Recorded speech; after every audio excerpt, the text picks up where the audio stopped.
Hello everyone and welcome to a new series for the channel, a series I am incredibly excited to be able to share with you. Welcome to Mars, to Surviving Mars to be exact, a new strategy city/colony builder game published by Paradox and developed by, now I am probably going to get the name wrong here, but Haemimont Games. I hope I said that at least somewhat close to the correct pronunciation. I am fantastically thankful to be able to share this game with you just a little bit ahead of the release, which is going to be on the 15th of March, so about a week away from the posting of this video. Now, this is already by some, already by some it's being cited as one of the big strategy games or the big kind of colony management games of 2018, which is quite a bold claim considering we've only just gone into 2018. But I mean, in fairness, to put things in perspective, I decided I was going to play the game for an hour, half an hour, something like that, just to kind of acclimatize myself with the game ahead of recording, and then that was around about 1 a.m. and then suddenly it was 11 a.m. and I don't really know how time it moved around. It just got really fuzzy, and all I really know is between 1 a.m. and 11 a.m. I had a fantastic amount of fun, and time just seemed to behave oddly. So yeah, I can see this being a bit of an addiction for a little while, I'll be honest with you. Now, we're going to just jump into the game because I think the game is going to describe itself better than I possibly could. But things to note here is there is going to be a modding community. I mean, obviously right now, since it's mostly just press and content creators that actually have access to the game, not much mods out there, so I can't really comment on how integrated it is with things like Steam Workshop, but modding is going to be here. And as with many games that are published by Paradox, if not developed by them as well, modding is probably going to be a big part of it. So understand this, there's going to be a lot of longevity to this game. But starting the game, this game has a lot of replayability, and much of it will come from the options here. Well, barring this one, which is purely aesthetic, but come on, there's a don't panic option. How can I not choose this as my colony logo? You can't just sneak in a Hitchhiker's Guide reference and expect me not to pick it. I mean, let's be honest, why did you even have the other options there? Everyone is going to pick this. Right, but just to briefly go over these options, because there's so much here that I could spend like an entire episode just going over the different options that we could pick, and I'm going to try to avoid that. The mystery is about the only thing here that I don't have much idea of. From what I understand, it's kind of like an end game quest chain that will pop up. I'm not sure if anything really in this game is strictly you have to do it or you fail, other than, you know, everyone in your colony dying. That would probably be a failure. But the game does have certain milestone things that kind of pop up, and from what I can tell, it generally is a very good idea to try and hit those milestones. And I can only imagine that a mystery is going to be something similar. They range from easy to hard. We're just going to leave it on random. They don't give you any real idea in here about what they are beyond just telling you whether it's easy or hard, and that makes sense because mysteries should be mysterious. But these two options, the mission sponsor and the commander profile, have extremely far-reaching effects on the way your game is going to play. It's so much so that I would say that depending on the combination of your mission sponsor and your commander profile, you're probably going to have a very, very different game. Even if the map is exactly the same, you're probably going to play it incredibly differently. Now, of the two options, I would say the mission sponsor is the one that has the biggest impact on the overall game experience. And the mission sponsor is effectively the corporation, or in some cases the nation, which is funding your colony efforts. Of all of these, they range from easy up to hard, and that will involve certain things like the amount of funding you start with, how active your sponsor is going to be in helping you research new technologies, and also how prevalent applicants, people on Earth who are willing to board one of your colony ships and to go to Mars, how prevalent they will be. Of note amongst all of these is the International Mars Mission. This one seems to be, I wouldn't say it's a tutorial mission sponsor, but it's unique amongst all of the others in that this one is obnoxiously easy. The amount of money you have is ridiculous. You get good amounts of research, a very healthy starting applicant pool, and your rockets are amazing. They're huge. They make their own fuel. Your colonists will never want to abandon your colony and return to Earth. Basically, this one would be good for, as it says, first-time players or anyone who's hitting a bit of a roadblock with a particular part of the game. Then I would suggest pick this as your mission sponsor so that you've got a very generous buffer against failure. It's not going to make it impossible to fail, but it's going to be a lot of the concerns that you might have otherwise are going to be dumbed down a little bit and just softened. So you don't, for example, the food supply, you're not going to really have to worry as much about getting food production up in your colony as you would with any of the other sponsors, because you're going to start with so much food every time you send colonists to Mars. With that being said, just understand that these will have very far-reaching effects. Again, I'm not going to go into all of them. The hard ones do have drawbacks, whereas the normal and easy are just varying degrees and strength of the positive things they have, whereas the hard ones will actively give you a negative effect. But we're going to be starting with Europe. They have a moderate amount of funding at only $6 billion. I think that's billion. You may be wondering, what do you mean you think it's billion? It's either billion or it's not billion. Well, that's the thing. Is in dollars, well, in America, because these are dollars, I'm assuming they're American dollars, I think a billion is 1,000 millions, but in Britain, a billion is a million millions. So that's where the confusion is. I think it's saying billion. If not, it's just 6,000 million, whatever. A reasonable amount of starting money. Actually, quite a lot of research, though. A normal starting pool of applicants will start with 5 extra starting technologies. Now, they won't be research, but they'll just imagine it being, we've got 5 extra technology options to pick from when we're deciding what we're going to research. And we'll also gain a little bit of funding every time we research a technology. So I feel that the high amount of research points per sol and that particular perk synergize very nicely together. So we'll go with Europe. As for our commander, again, each one is unique, though it seems that each one brings along, it unlocks one of the techs to start with. You'll start with that technology researched, but then they'll also have one unique perk. For example, this one, the psychologist. Colonists recover 5 additional sanity while resting in their homes. So far, whilst this will affect the way that we play the game, I would say that this has a significantly more muted effect on the gameplay than the mission sponsor. So I'm just going to pick one. You know what? Let's let fate decide. We're just going to go with random there. And with that, we're going to move on to the final stage of preparing our flight to Mars, and that is deciding what we're going to take with us. Anyone who's played something like Dwarf Fortress will recognize this sort of thing. This is the embark screen, basically. We're deciding what we're going to bring along with us. Unlike Dwarf Fortress, because we're going with Europe and we start with 2 rockets at the beginning, this isn't as important because we can immediately send a second rocket with anything else we might want. So there's 1 or 2 things that I'm going to change here. Prefabs are basically flat pack buildings. We can build all of these in time once we get the research for them, but initially, these particular buildings, this is the only way that we can get them.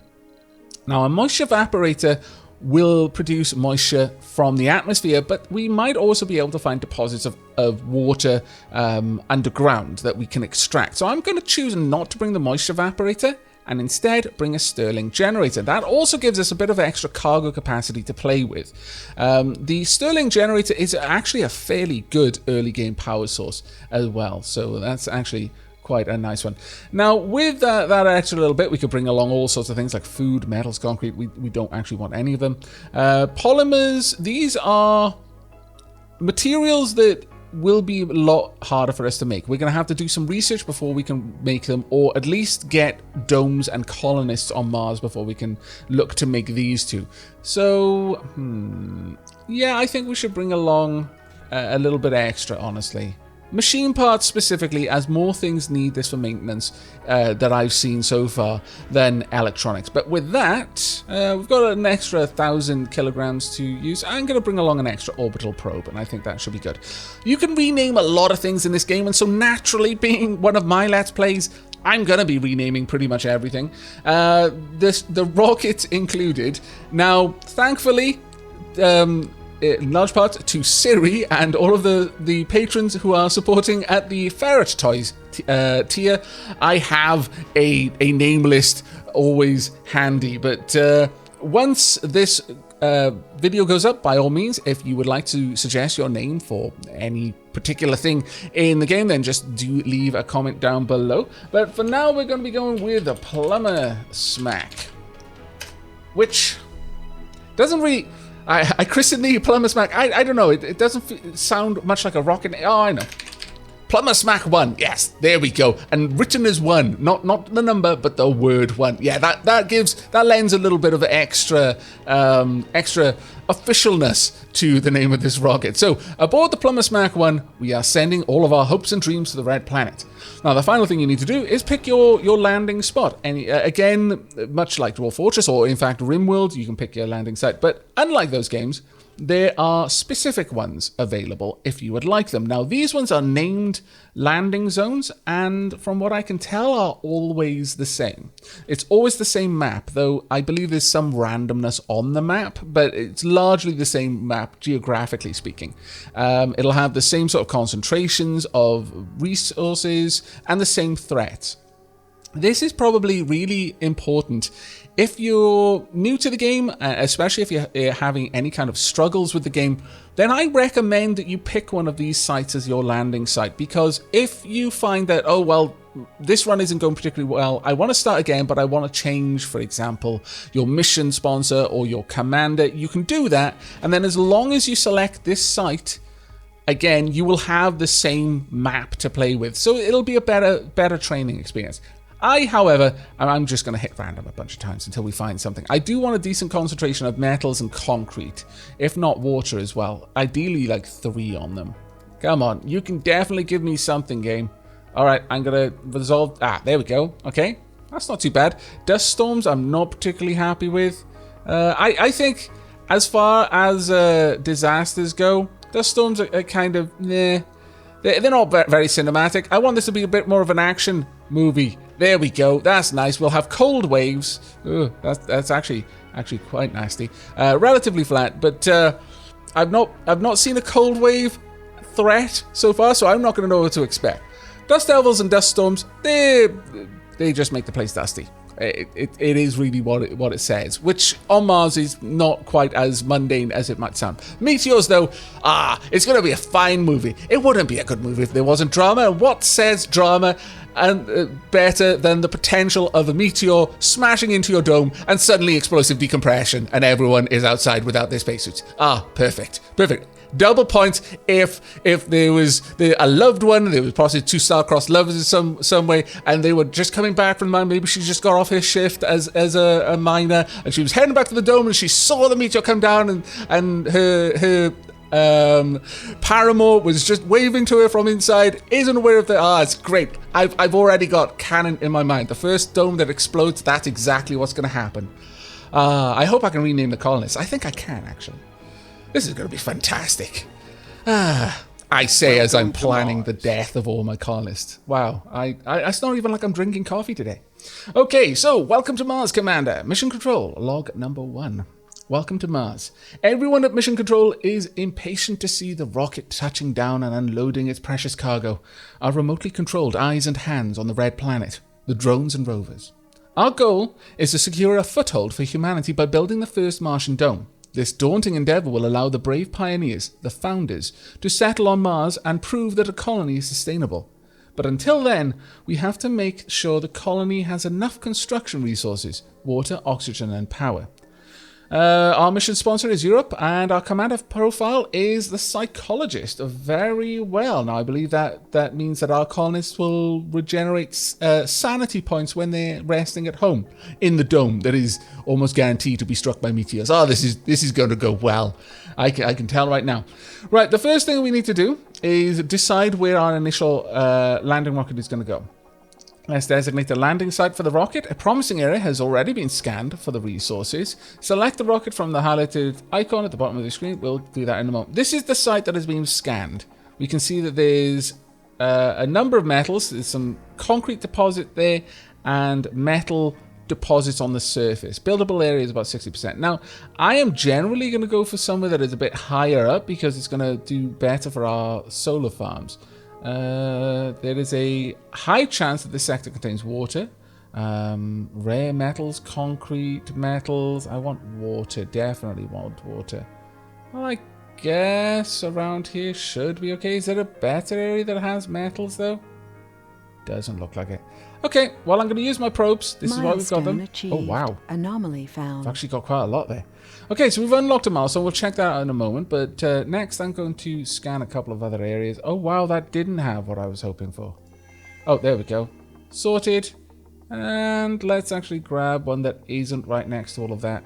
There we go. All right, so milestones. Quickly covering that. We found water on Mars. This is just basically a quick rundown of certain things that you should try and aim for. It's kind of a very hands-off guide if you want to think of it like that. All the way down to constructing wonders. And yes, there are wonders in this game, though you've got to research the ability to do it. You've got time controls down the bottom. I'll just pause it for now, though. So we've scanned these sectors. It's telling us what we found there. Anomalies are things that we can research. We've got something here, with our exploration rover. This would help whatever research we're currently doing, and this, I believe, gives us new research options. We haven't got any research selected yet. Now, let's zoom in a little bit. Now, it's going to be important to us to have water. And metals, not as much, honestly. These are more for domes later on. So we could even start down here because we're going to want access to concrete. That's going to be fairly important to us as well. So, with that said, I think our initial landing should be down here, much closer to the concrete deposit, but with access to water reasonably close by. Now, you'll notice there's like a highlighted grid around the shuttle. That is the range that the shuttle can command drones within. It won't always be important to us, especially once we place a drone hub, but for now, bear in mind that if you want to be able to access something, make sure that's within the radius of control that the rocket is going to exert.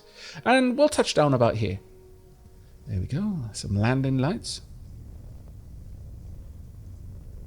Oh, it's paused, of course. I was like, hey, it's taking a long time for them to come down. You can actually see its shadow over there. Let's go ahead and pause it. There we go. Coming in for a landing. We've got a couple of things that we're going to want to be doing, but we'll just watch this landing come in. It's getting nice and close. Oh, glorious. Look at that. Don't panic there. Very wise words. Very wise words indeed. And we have touchdown. There we go. Now, the shuttle, the rocket, I'm going to keep calling it a shuttle, is going to unload its drones and the RC Explorer. However, it's not going to unload its cargo. If we have a look here, that's going to stay there because there's nowhere to put it just yet. And we'll get to that in a moment. So first of all, we can continue scanning new areas. I recommend scanning around where you've landed and where your rocket can reach, but also research. Now, as mentioned, we've started with 5 extra research options, so that's actually pretty cool. I'm not sure if they are strictly randomized. It seems that some things always tend to be a little bit further up in the research queue, and the wonders, from what I understand, will always appear at the end of it. But within that, there is some element of randomness to the research options that you're going to discover. I don't know if they're weighted in some way so that all of the early game research tends to be found early in the tech tree, but there is randomness to it. So you can just be lucky sometimes and get really good research very, very early on, because the earlier it is in the queue, the cheaper it is to research. We are going to be going with...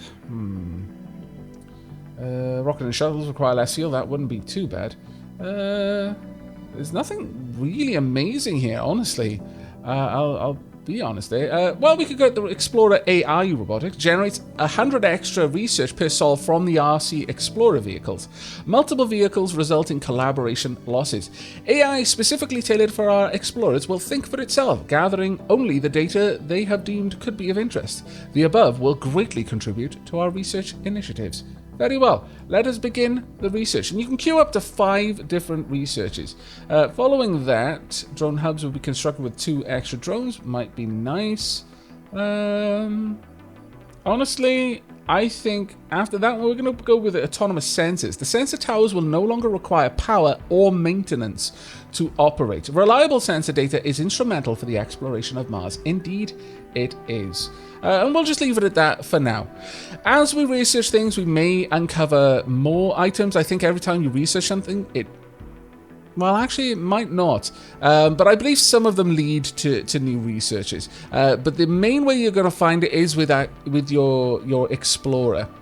We can also outsource to pay a little bit of money, or rather a lot of money, 200 million in fact, to get outsourced research from Earth, which will help contribute to our research efforts. And that's probably more useful early on than later on. But we're going to take the RC Explorer and we're immediately going to go up here and we're going to research this. We're detecting anomalous readings at this location. An RC Explorer vehicle can analyze the anomaly, which will be particularly useful. That will likely help our research efforts. This would unlock more research, I believe, or at least has an opportunity for it. Now, the first thing I want to do is to get all of our stuff off the shuttle. So we're going to right click there. We are going to choose storages. You can pick the universal depot, which will allow you to store everything. But realistically, our shuttle, or rather our rocket, only has 3 things. It has polymers, it has electronics, and it has machine parts. So all I really need is to get them off it. So I'm going to pop these down just beside, and immediately our drones are going to start unloading the rocket. So let's pop all of those down there. Furthermore, there's metal deposits all over this tile, and if we zoom right out, I can see there's 130 metal just sitting there on the surface waiting for us to pick it up. So I'm going to place this down as well so that my drones will start working on that. There we go. They'll start happily unloading, and we can accelerate time a little bit. Now, where's that Explorer? There we are. Not too far away. But we have water straight away, so we don't need to worry about getting any...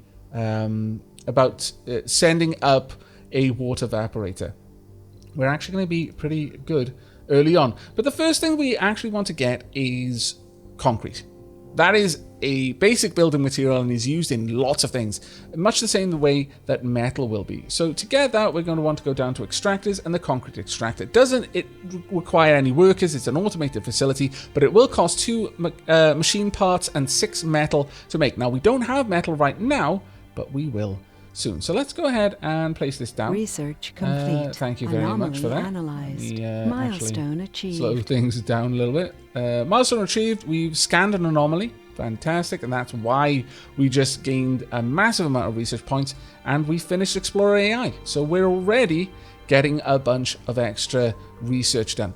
Now, I'm having this Explorer come all the way down there. You notice there was a little pause icon there, just letting me know that the Explorer had nothing to do. Now, that has been researched, and yep, it has unlocked the next thing in the queue. Drones and rovers are 25% faster, and engine design optimized for low gravity environments. That isn't particularly interesting to me. So I'm going to wait to see the autonomous scanner before we pick our next research. Well, that being said, we might have wasted research points had we only had one thing. So I'll try and always keep 2.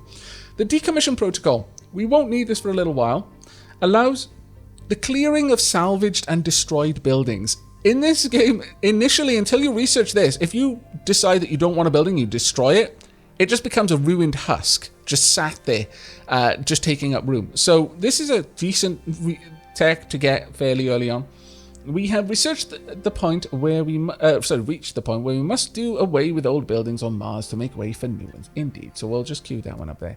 Nice and easy.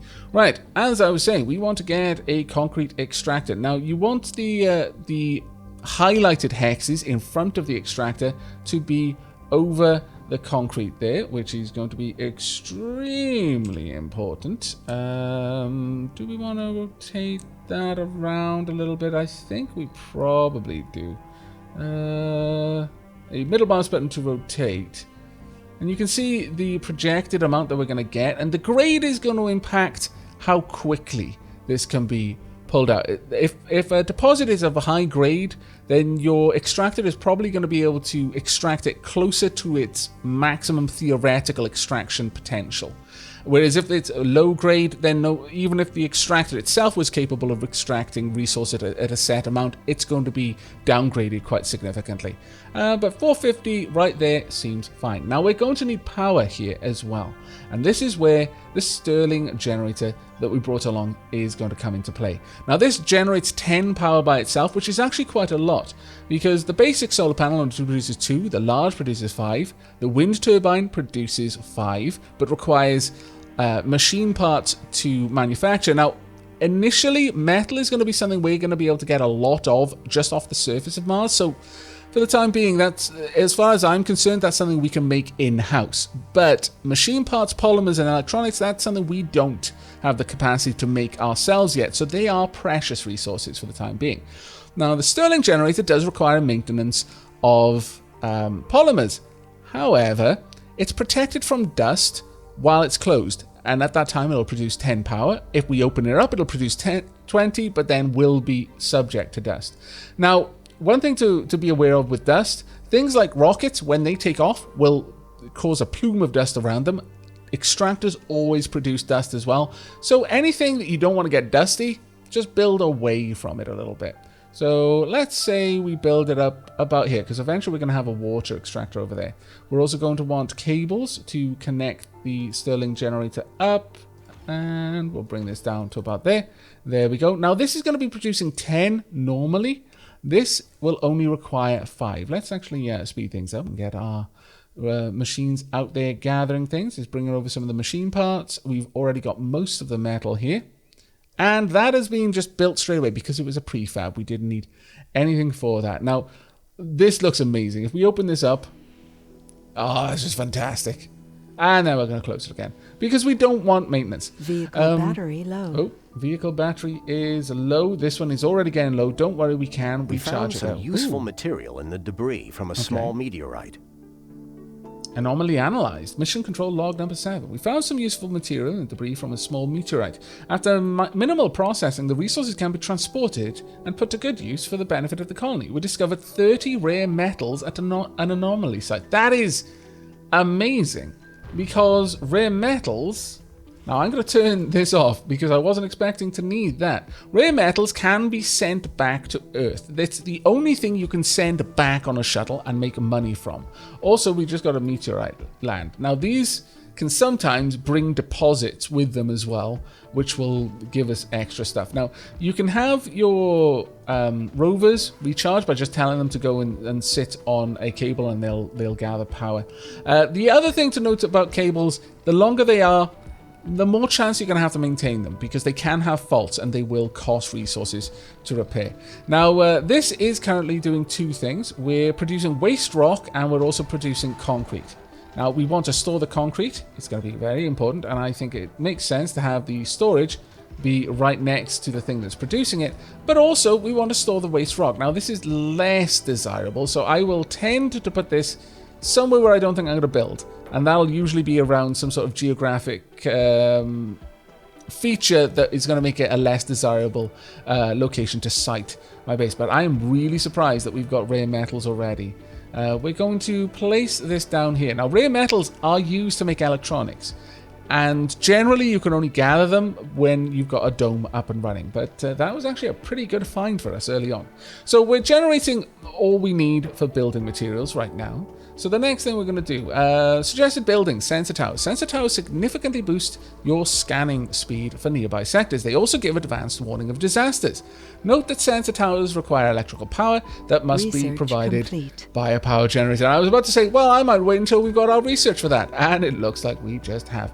We can build the drone hub as well, which is stationary command center that can control more drones than... Ooh, did something just break anything? No, it didn't. Thank goodness. There we go. First and foremost, we're just going to slow down time for a moment. We've got research complete, so let's get on and working at the next one. We're currently researching decommissioning protocol. We could get subsurface heating. New building, subsurface heater. Increases the local temperature in cold areas and protects nearby buildings from cold waves. Now then, Mars has an average surface temperature of minus 55 degrees Celsius, with inclinations to fall well beneath 130. I think given how likely the cold waves were here, this is going to be an extremely important building for me. I've not had cause to build it in my test plays, so that's actually going to be pretty interesting. At that point, I'm also going to queue up engineering to get advanced Martian engines. The scarcity of Martian-made rocket fuel options has made for our first true contribution towards rocket engineering efficiency. So that'll just mean that our shuttles and indeed our rockets are going to need less power to get around. So that's going to be a pretty good one for us. Now, I believe if we zoom out, are there any more anomalies? No. This one is currently scanning. It's 83% scan so far, so shouldn't take us too long. However, we can now, if we go in here, we can build the drone hub, and the drone hub getting built right now would be quite wise, actually. I'm going to build this nearby my power. Well, actually, I could build it in the crook there. It almost looks like it was built for it, but we're going to place it here instead.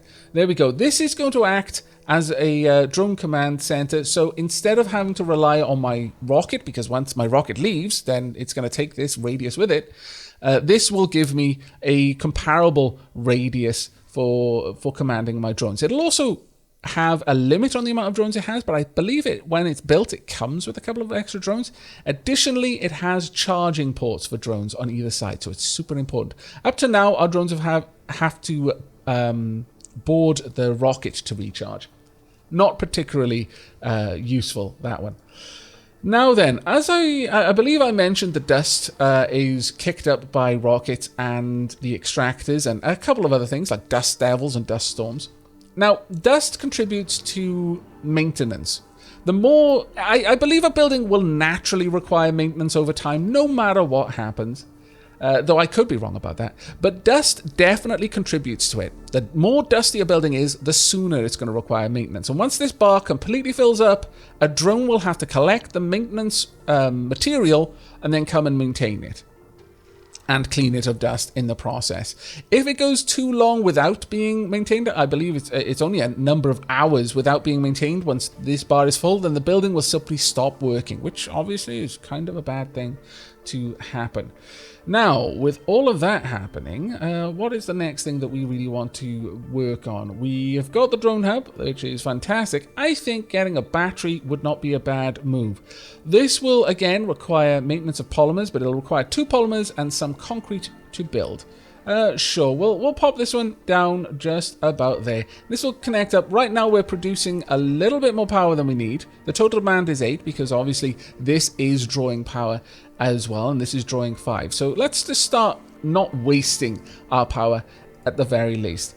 The next thing that you really want to try and aim for is to get fuel processing up and running if you have the means to. Now, do we have a prefab for that? We do have a prefab for the fuel refinery. Now, this is going to require 5 power to run and some water, so this is where we're going to want to get water being extracted. The water extractor is in the life support. Extract water from underground deposits, no production during cold waves. All extractors contaminate nearby buildings with dust. So pretty important there. Priority is set for the info panel of individual buildings and constructions. Drones will try to complete high priority tasks before lower priority ones. Buildings with higher priority will receive resources and power in case of shortages. Given that, I'm going to make my drone hub a high priority building for a very obvious reason. Because if this breaks down, and my rocket is gone, then my drones aren't going to be able to do anything about it because they'll stop being commanded. So it's kind of an early trap that you could fall into there. Additionally, we do have the sensor towers, which I can build. It requires 1 electronic component, but doesn't draw power anymore.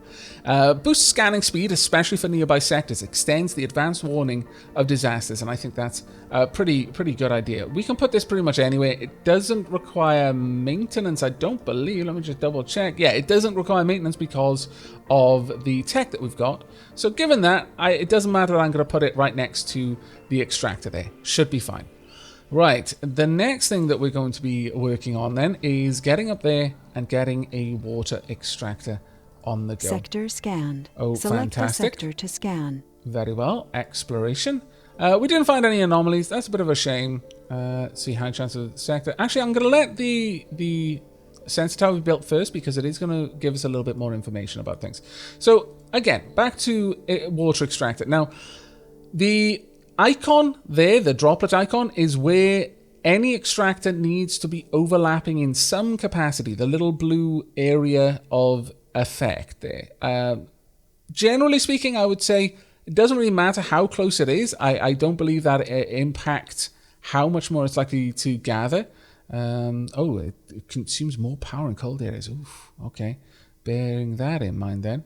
We'll build it down here just on the edge of its reach so that I can fit more buildings around it if I should need to. So we'll plop that one down. You notice that there were icons around here. Those are the pipe connection locations, which doesn't really matter too much to us right now, but will matter in time if we're trying to get very specific setups. There we go. We'll just bring this all the way down and connect up. Well, we'll connect up there actually instead. There we are. Perfect. More meteorites falling all the time. This is now up and running. So if we have a look now, it'll tell us what the sensor power boost is. 204% boost to scanning speed. 355% there. It's not very much buildable area, but high chance that this sector contains concrete and metal. Sure, go ahead. Let's scan that. Now, the other thing you can do is you can queue up, I think, up to 4 additional scans. So I'm going to go for all of the really easy ones to scan first. We'll just scan those ones, but I'm probably going to dot these sensor towers around the place because they are effectively free for me once they're built. They don't require any other power. Now, once that is built, however, we're going to be running a little bit low on power. Now, the one way I can deal with that, I can simply open up the generator and it's going to produce twice as much, but that isn't necessarily the best way to do it. Now, as I mentioned, we've got other power generation options. The large solar panel produces 5. It requires metal as its maintenance. So it's, as far as I'm concerned, one of the cheaper ones to maintain simply because there's plenty of metal around. You've got wind turbine, which requires a small amount of the more advanced resource of machine parts, produces the same amount of power, but has the advantage that it produces that power continuously rather than only during the day. So, do we get any bonus for elevation? Elevation boost 44%. That's not too bad. Is that saying I get 44% more? Or it only works at 44% capacity? Ugh. I'm not sure. I guess we'll find out. If it's less than 5, then it's at 44% capacity. We're going to stack 1 or 2 of these up along there. I think it's beautiful that those all just fit in together. That really pleases me. On some deep spiritual level, that makes me happy. Right, okay, so this isn't currently hooked up to a pipe. It's not going to be generating anything for us. The grade here is average, so we can expect this to get a decent amount of water out of it, but we're not going to be using very much to begin with. Now, the reason why it's saying there's no pipe connected is because, well, first and foremost, there's no pipe connected, but there will be one extra step to that I can show you in just a moment. We'll connect up, and I happen to like running pipes along the cable ways. I just see no reason not to. It looks good to me. Now I'm running things away because again, this is going to be producing a reasonable amount of dust once it gets going. It shouldn't actually be producing anything right now because there's no need, but it will produce waste rock. Right now we've got the nearest waste rock deposit area is actually quite far away, so I'm going to give you another one fairly close by. There we go. That should help out a little bit. Right, let's speed up time again. There we are. Now, our shuttle should at this point be completely empty, which is glorious. It is. And our battery is actually charging, and it animates the charge. We've stored 71, and there we go. I love that. I love that the fact that the battery is flat when the battery is flat. I don't know. It's the little things in life that please me. Scanned. But found. It'll tell you how much we're charging it by. If you click on any power generator, you'll see how much your hourly production versus total demand is, and in fact how much is stored as well. Now we've found an anomaly. Marvelous. Let's get you to work then, please and thank you. Now this is starting to accumulate a need for repair, and if we actually have a look at anything, extractors are always going to need maintenance reasonably soon. We're starting to need maintenance down here. The battery probably very similar. But now that we've got these built, I'm going to go ahead and I'm going to shut the Stirling generator down, or rather close it. But if we have a look in there, I think you'll see that it is a bit dusty on the outside. I'm not entirely sure, but it seems it to me. Now, this is still showing that we don't have a pipe connection, even though clearly we do. Well, the reason for that is that although we've got a pipe connected to it, nothing is requesting water. Well, there's something we can do to fix that. The first thing I want to do, I would like discovered. to... Ooh, what? Well, we need to pause there. Right, so basically that anomaly has uncovered new technologies that we can research. And it happened to uncover one of the better technologies, and that is a breakthrough tech. Remember, we get double pay for breakthrough research. Hive mind. Now, these are entirely random from what I understand. So you can be fantastically lucky and get a couple of really potent breakthroughs really early on. Like, for example, things like pipes and cables no longer need maintenance, which over the course of a game is huge. Residents in the arcology get a bonus to work performance based on the number of unique perks and specializations of colonists living in the arcology. The tools that a society uses to create and maintain itself are as central to human life as the hive is to bee life. Though the hive is not part of any individual bee, it is part of the colony, both shaped by and shaping the lives of its inhabitants. Interesting. That is not going to make any sense for us to go for until we've got access to the arcology. But once we get access to the arcology, that is going to be huge. That is going to be an extremely, extremely big breakthrough for us. And again, just touching on the randomness, I've played several hours of this game. I've never seen that breakthrough before. Right. In terms of the next thing we're going to go for, we could actually get the extractor upgrade, which would allow us to upgrade our extractors, but they would draw a lot more power. Maybe I'm going to leave that one sit for a little while. I'm not too worried about that one just yet. In fact, we're just going to leave things sit for a little bit longer. But I don't want you sat out there and doing nothing. Now, the drone hub, has been added to my bar down here. Found. You don't need them to be pinned on the bar. You can actually remove them from that. I believe it's in here somewhere. There. If we turn that on or off, it'll leave. And I generally don't have the hubs connected to my hotbar. They're not that important, whereas all vehicles are. Right. Sector has been scanned. We found a new technology that looks rather interesting. Sure, you know what? We will actually queue up these two to be scanned as well. But we've also got a new research completed. Oh, thank goodness. Low-G hydrosynthesis.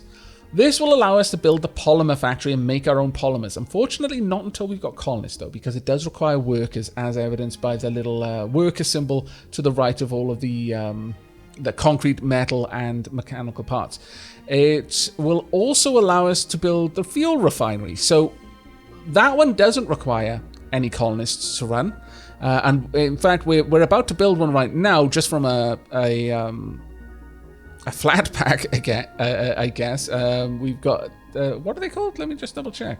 Let's see. Are they called? Oh, prefabs. That's the word. I completely forgot what the word was. But it would allow us to build them ourselves just from concrete, metal, and machine parts. So that's huge. That is really, really important for us because we're going to want a lot of fuel. Resolving the obvious problems with water pressure in low-G environments will allow for more complex hydrosynthetic procedures to be done on site on Mars. We are definitely going to be going for that one. And you'll tend to find that the areas where you focus your research the most, you're gonna unlock more and more and more techs along that area. So, you know, try not to get too hyper-focused because you're going to want to, or at least I found that it's a little bit better to be balanced across everything. Right now we're going heavy into physics and engineering though, so I'm probably going to start looking into biotech fairly soon, actually. We do want to start breaching that. Right, but as I was saying, we're going to want a water tower. Just a place to store all of the water. And yeah, sure, we can just pop one right about there. Again, I want to try and keep it reasonably far away from the water extractor. The next thing we're going to want is our prefab fuel refinery. And we'll pop that one just down here as well. And actually, I'll pop it on that side. This one is going to be very easy for us to put together, simply because we've got a prefab for it. Now, in terms of maintenance, I'm not exactly sure what that one requires. This one will require metal to maintain. That's fine. We are actually drawing... Yeah, we're drawing 5 water per hour. That's amazing. This will produce 12 Sector fuel. scanned. And I'm not actually sure how much it can consume. Oh, 1 water and 5 power constantly. Right, at this point, how is our energy grid? We're hourly production of 31.6. Yeah, we're perfectly fine. We will send our explorer over there to have a quick look.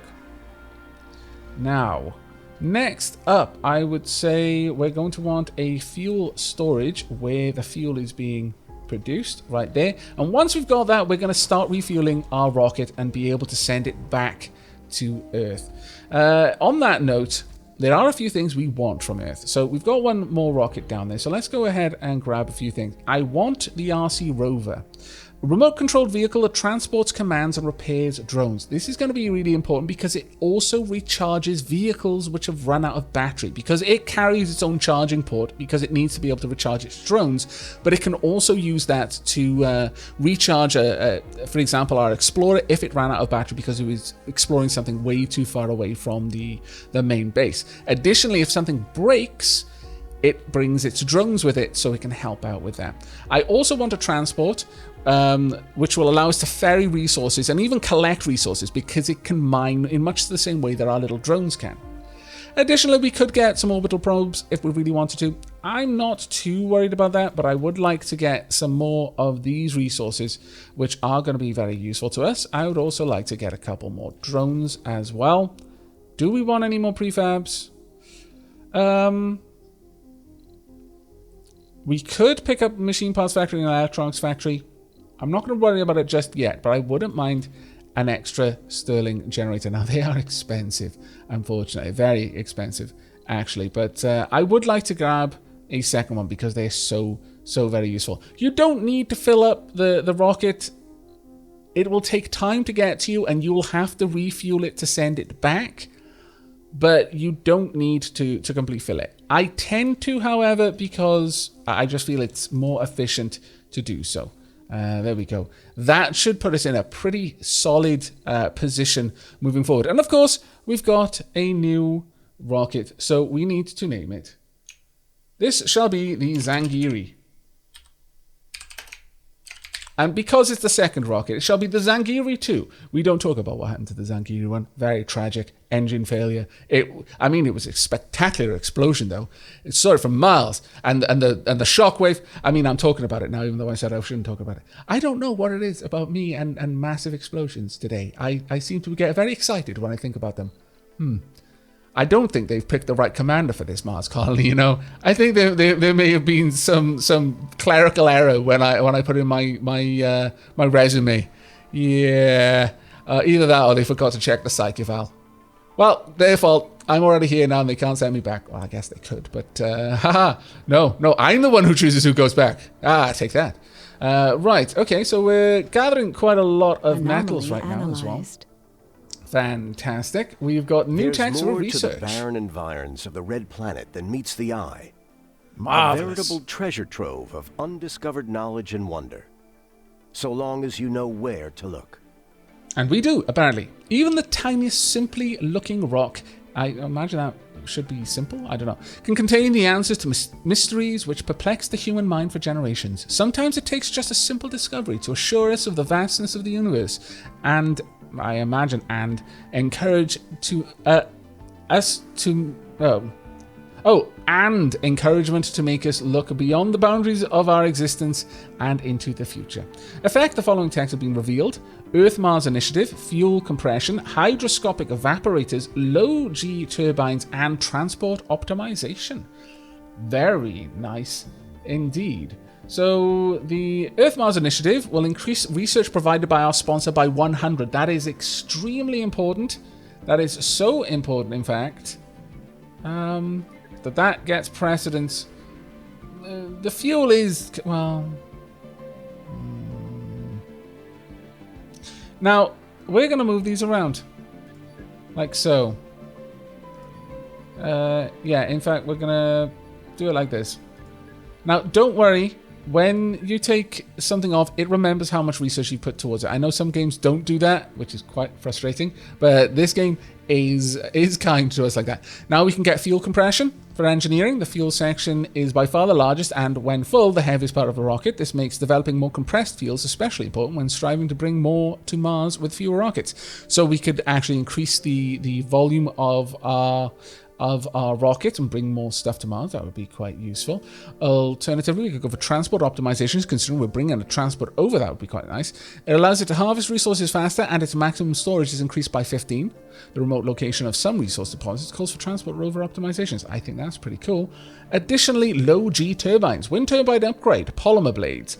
Power production is increased by 33%. Hands-on observations and problem solving in the low gravity environment of Mars have helped our engineers come up with solutions for increased wind turbine efficiency. I think that's a grand idea. And you know what? After that, we're going to go for soil. Well, we need something up here. I'm not using evaporators right now. So it's either low G fungi farm, which is an outdoors building, out of dome building rather. We do need workers for it, but it allows us to grow food outside of a dome. Alternatively, we can get a farm, which is a really big farm. We've got a hydroponics farm. You just start with that technology, but this is a much better version of it. It also produces different types of food, which have much higher yields. Produces food, large in-dome building, which is more work efficient and requires no power. I think we're going to go for that one. They say once you grow crops somewhere, you've officially colonized it. Andy Weir, The Martian. I enjoyed that movie, actually. Right, so there we go. Yes, we're going to go for that. And at this point, I am actually going to lay down quite a lot of funding. I've only got 2 billion, but I'm going to lay down a decent chunk to get a little bit of an extra boost. Bearing in mind that I get more funding from discovering technology. So again, the European perk synergize quite nicely.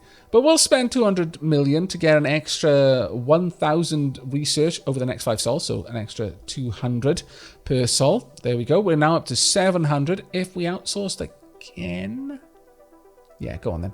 All right, so we're almost getting 1,000 research per sol right now. And it's only going to last us for 5 sols, but soon that will be 1,000 once we get that all research, which is going to be fantastic for us. Right, the next thing that we're going to want to do, we're currently producing fuel. It's not a particularly high priority, that one. Have we actually loaded much fuel? Yeah, we've loaded 6. That's fine. Currently, hourly production is pretty solid. Okay, I think it's time for us to look at setting up some... Sector scanned. Okay, good. Some oxygen production. Now for that we need a Moxie. Produces oxygen. No product during dust storms. So we've got a fairly low chance of dust storms at the moment. And it produces 2 oxygen at a time. It's maintained with metal, which is actually quite nice. But it does consume power, but it just produces oxygen. There's nothing else to it, which is actually quite nice. Now where do we want to place this? I think we want... Oh, what kind of research? Basically, where's the dome going to go? The dome will be going somewhere over here in order to make use of the metals there. So we can happily expand out in this direction without too much issue. So sure, we're going to place a Moxie right about here. Sure. There we go. Now that's going to need to be connected up to the pipe network. Now it doesn't need water, but it does need connection to the pipe network because the pipes will also carry oxygen. You'll notice, if you look over here, this pipe is getting a little bit more dusty. It's because it's right next to the extractor and it's pumping out loads of dust. Everything will get a little bit more dusty over time, but you'll notice the things that have been recently maintained or have recently been built because they'll look much, much cleaner.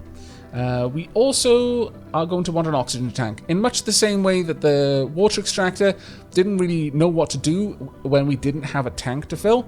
We want an oxygen tank so we're actually doing something with the Moxie. So let's pop this one in there. It's a reasonable size there. We can just plop this one down wherever. Actually, if we put it there, we're going to block off, well, we've already more or less blocked off that area. And this would give us a nice access to the pipe Make sure it's pointing the right way. Now, if you look on the side, they do all have some sort of indicator. That one's going to be slightly covered, but if we look around here, you can kind of see in the blueprint, there's a little gauge on the side. I like the little details and stuff like this, and you'll see our Don't Panic logo pretty much everywhere. Wow, the battery looks pretty filthy, honestly. All right, okay, so that's all set up. Now, where are you? You're all the way over there. Let's get you over on this side. Now, our rocket is currently 85% of the way toward us, which is fantastic. Now, to get access to this metal deposit, we're going to have to build out and get a metal extractor. However, that is going to require workers to extract. So we can't even do that until we get a dome. But that is one of our big focuses right now. New anomalies, always good. Scans have detected some interesting readings that might help us discover new technologies. Yes, please, go there right now. Go on. Right, we're going to want to get a new tower, I think. Let's have a look. Where could we build this sensor tower? Within range of you, and even too far from the drone network. We could put it here, I guess. It's not really going to do too much good, but sure. It'll help us out with the scanning of items a little bit further up. Here we go. We have now got the Zangiri 2 as well. Let's get you... I don't want you too close to all of my buildings, otherwise you will cause quite a lot of dust. But I'll go ahead and place Zangiri 2 just there, because it doesn't matter if it gets the shuttles dusty, because they're gonna get undusty when they're hurtling through the atmosphere. Right. Once that lands, we should see a decent amount of things unloaded. There we go. The rover is here, along with a bunch of drones. We've also got our transport. Let's get you over there.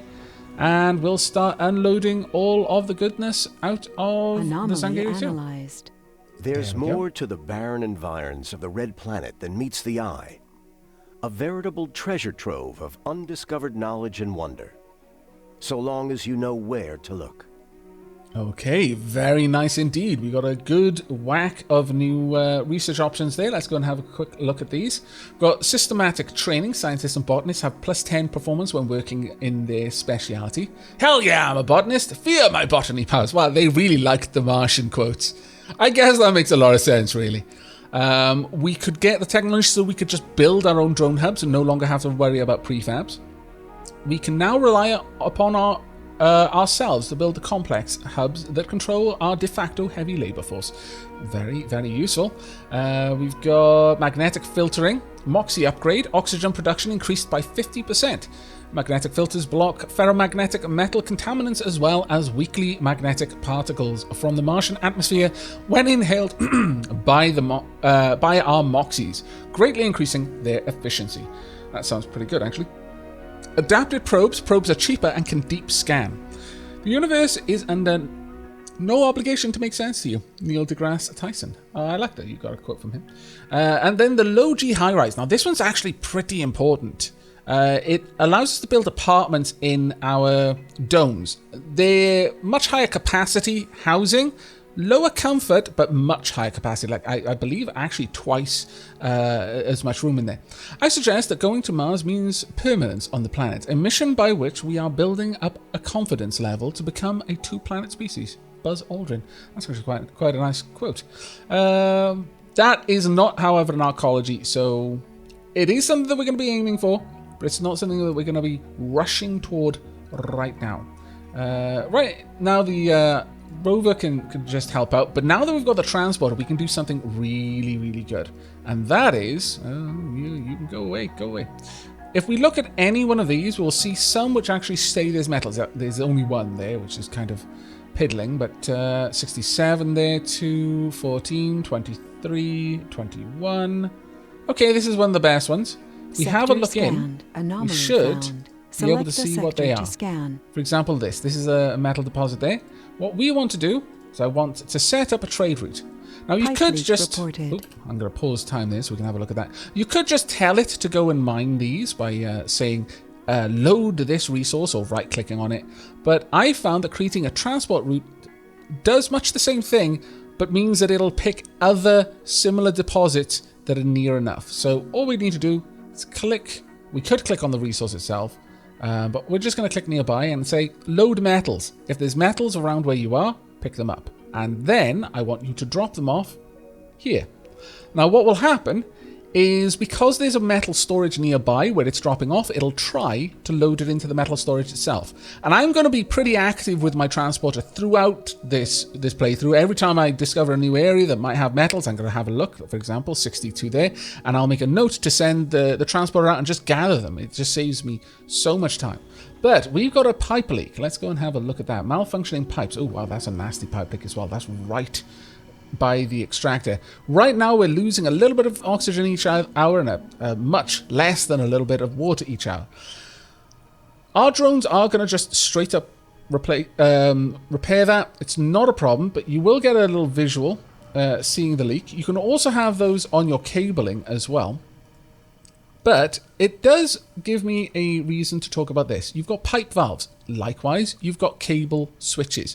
These allow you to isolate parts of the network. Right now we've got an incredibly simple pipe lane down here, but what we don't have is a really simple energy grid anymore. We've got a place where these things could split off. So I'm actually going to place down a power switch here. They don't cost too much to build, only one metal, much the same as power cable really. We'll place one power switch. Sure, we can place one there. We can place one up past all of our factories there. And finally, just one down here. Now, you don't want to be too stingy with where you place these, because although I could just stick it right in front of this just to turn that off, I can just turn this off by just clicking on the button. You don't need these power switches for that. What I'm putting the power switches there for is to guard against there being an energy leak along this entire length of cabling. If that happens, I can just shut it down. Doesn't matter to me that this will turn off because it'll preserve my battery, which is why I've made sure that all of the power generation and the battery are in one block. This is isolated just in case the power leak happens over there. I'll shut just one thing down rather than shutting everything down. But if it's in here, I'll shut everything down. So on and so forth. You can do the same with pipes, but right now there are no branches. If I shut it off anywhere, I'm shutting it off for everything, so I'm not even going to worry about that right now. But that is something I'm probably going to be doing quite actively across the whole network, just because it's going to save me a tiny bit of power, or a tiny bit of oxygen, or a tiny bit of water. And on Mars, a tiny bit of any of those things is important. So, yeah, hopefully that'll work out. It does take them quite a long time to actually repair them, you might notice. Now, we need to pick an area to scan. We're getting still above 200 on some of these, but up here we should be getting a decent amount there. It's not great, actually. Not great at all. Alright, well, we'll scan these for now. I could, now that we've got the transporter, just start building those sensor areas all over the place. But they are expensive. They do require some rather expensive components, the electronics. So I'm not going to get too mad with that, but I would like one somewhere over here. So let's go ahead and pop that one down. We're just going to plonk that one right there. Earth-Mars initiative has been researched, so we are now generating 1,000 research per sol. That is pretty awesome. Now this requires an electronic part and a metal part. That's fairly simple. Where is my transport right now? You're currently gathering metal. Well, you know what you're going to do? You're going to go and drop that off for me right there, please and thank you. I'm going to speed things up. I would also like my drone, my RC rover to come on over so that it can help out. Right, that's all I needed you to do.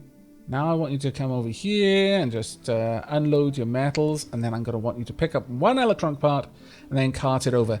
This is why having a transporter and an RC drone are important, because it allows you to remotely build. Later on, there's a bit of a more efficient method to deliver resources for building than using a transport like this, but right at this moment, we don't have that many options. Right, go and gather up some electronics. I only want one. All we need, and then you can come along here and drop that off and gather up all of the metal and be on your merry way. That's going to help us out in scanning a fair bit more. How much more resources are here? Is it going to tell me? No, it doesn't really. I thought it did. Oh well, never mind too much. Right, is this ready to go yet? No, it's quite far away from being ready to go just yet. Right, there we are. Thank you. You can go ahead and pick all of this up. By all means. Womp, womp, womp, womp, womp. And then we're going to carry on gathering the metals and dropping them off back over here. Now, we're probably going to end up with a situation where we have so much metal coming in that we cannot store it all. Let's get you over there, unlocking some more tech for me, please, and thank you. Right, so we're producing oxygen, we're producing water, we're producing fuel. We've got a fairly good handle on our energy situation. At this point, I'd actually like to produce fuel a little bit faster, if I'm perfectly honest, because we need a lot of fuel to run all of that. How is our power going, though? Because we've added a lot of buildings recently. We've got about 10 spare. We also have an extra Stirling generator. So let's go ahead and plonk this down right about here, I think. Would be grand. And with that, we should be able to build... Oh, wait, we don't have the technology for it. We haven't yet researched the technology for extra fuel refineries. Vehicle battery low. It's a bit of a shame. Low vehicle battery. Research we complete. should be fine, though. Anomaly analyzed. Wow, that happened quickly. Okay, new techs are available for research, and we've just got Martian engines. There's more to the barren environs of the red planet than meets the eye. A veritable treasure trove of undiscovered knowledge and wonder. Marvelous. So long as you know where to look. Now, we've got micro-manufacturing and rover command AI. You won't always get a huge swell of research, but that one wasn't too bad. The rover command AI, the RC rover no longer needs recharging, starts with 4 additional drones, and command limit is increased by 12, so it can actually carry a lot of drones. Developing a specialized AI with greater autonomy and advanced multitasking capabilities will allow our rovers to control more drones simultaneously. Additionally, the micro-manufacturing. New building, electronics factory, produces electronics from rare metals. This is why rare metals are so wonderful. In the end, I hope there's a little note somewhere that says I designed a good computer. Steve Wozniak. That actually makes me feel a little sad. That made my heart feel heavy for a moment there. But we've also got a couple of things because we just finished Advanced Martian Engines, and that gave us this, a sustainable architecture. In-dome buildings require maintenance less often. Shifting focus away from fixing it to avoiding it is the natural step forward for any Martian habitat. Very good point. Very good point, actually. In fact, these are so important. I'm going to go for this one straight away because if our rover no longer needs recharging, that gives us a mobile power source that never runs out. We can't use it to power any of our buildings, but at that point, it's going to make keeping our vehicles running super, super good. Productivity training, engineers and geologists will have plus 10 performance when working in their speciality. That's not too bad. It's certainly not too bad. I think going for the low G turbines, though, is still a better option out of the options that we currently have. Oh, that being said, No active research. We want fuel refineries. Then these in that order, I think. And after that, finally, I'm starting to really feel bad. I'm going to get the farms. We need to get the farms ready for people to be able to live on Mars. That's the whole point of this. All right, there we go. And low battery should be fixed shortly. And in fact, now that we've got all this, 386%, that's going to be so good. Okay, but I think that's where we're going to be wrapping up this episode. We've got a good first handle on the colony. Our robots have a lovely place to live, at the very least. Humans, not so much so yet. I mean, we've got the beginnings of it. In the next episode, we're going to be moving up to getting a dome, and very quickly after that, getting our first colonist. Hopefully by then, we will have launched... Scanned. Really? It is ready for takeoff. Marvelous, because, of course, we have reduced the amount of fuel needed for our ships. Perfect. So, you know what? Yeah, we're going to wrap this episode up by sending Plumber 1 back to Earth. In fact, we're going to slow things down for Plumber 1. There we go. There's probably a drone on board recharging at this precise moment. If you go into the main menu, you can end up in photo mode, which is amazing. And you can do some really nice things. This is basically what screenshots are made for. This is marvelous. This is going to be how I get my thumbnails, I imagine. If we zoom right in, I think you need to... It pauses time for you. But you can do all sorts of things. Vignette, you can change exposure if you'd like to. You can even change time of day if you want, just to get the perfect thumbnail / screenshot or whatever you would particularly like. Let's go for a nice bright one. You can change the field of view if you want to be sick. And you can change all kinds of settings. It's wonderful. I'm not actually going to grab one right now, but... truly, you can get some beautiful shots. And this is just another game that is especially pretty. Milestone achieved. There we go. And goodbye to Plum Smack 1. Dust everywhere. This is why you don't build anything near to where you land your rockets. Or rather, you get your rockets out of the way and you never land them there again. But there we are. We've got another milestone achieved. We've got another cable fault as well. There we go. I should have actually been on top of that, but that's exactly why we built this switch. Oh, pump. It's fine. We've got enough concrete to last us for several lifetimes. So whilst that gets fixed, we don't need to worry. We're not losing any power. Not that it matters, because we've got more power than we know what to do with. But that's where we're going to wrap this episode up. We've got 3 milestones. I'm fairly happy with that. We've scanned an anomaly. We've launched a rocket from Mars. And we've even found water on Mars so far. The next one is going to be constructing the dome. But that's going to be it from me. So from myself and from all of the drones working on Mars, do take care, everyone.